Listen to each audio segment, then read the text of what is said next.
Ce dimanche 15 janvier, dans l'émission 7 à 8, Adeline Tounayouti, professeure de la dernière saison de la Star Academy, a livré une interview émouvante sur la perte de sa voix et sa dépression. Un sujet encore très sensible pour elle.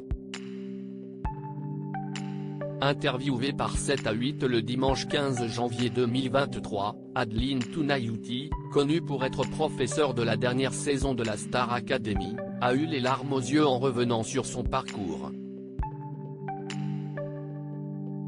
Il faut dire qu'il a été semé d'embûches. Alors qu'elle avait débuté le chant lyrique à l'âge de 15 ans, sa carrière a décollé une décennie plus tard.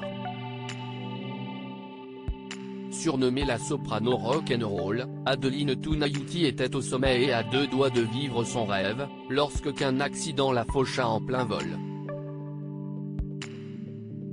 En racontant cet événement, elle a immédiatement les larmes aux yeux. « En fait, je rentre dans une maison, et la cheminée est mal installée.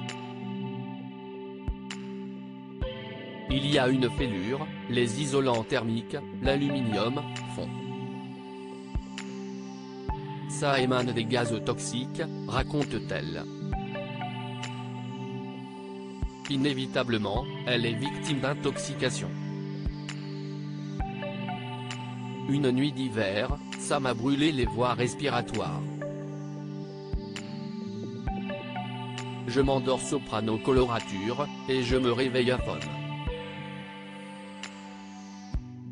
J'ai tellement toussé que j'ai vomi du sang.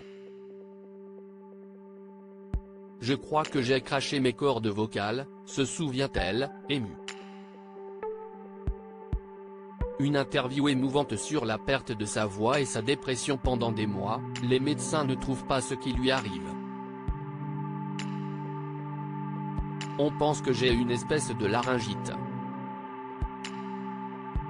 Et quand on fait l'observation laryngée, on voit que c'est très, très grave, et qu'en fait je ne vais plus chanter. Il y a une corde vocale qui est coupée en deux, l'autre qui est incarcérée, les vaisseaux ont sauté. Se rappelle-t-elle. À ce moment-là, elle n'était même plus capable de parler. Et malgré les 3 opérations qu'elle a dû subir, Adeline Tounayouti n'a jamais retrouvé sa capacité à chanter merveilleusement bien. Le docteur m'a dit, non, vous n'allez plus chanter, c'est trop grave. Un moment qu'elle a très mal vécu. L'ancienne soprano tombe dans l'anorexie et perd le sens de sa vie. J'avais envie de mourir, a-t-elle avoué, à demi-mot.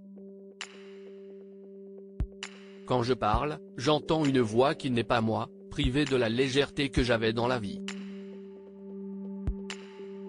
Malheureusement, il lui a fallu plusieurs années pour s'en remettre, puisque le compagnon qu'elle avait à l'époque l'enfonça encore plus.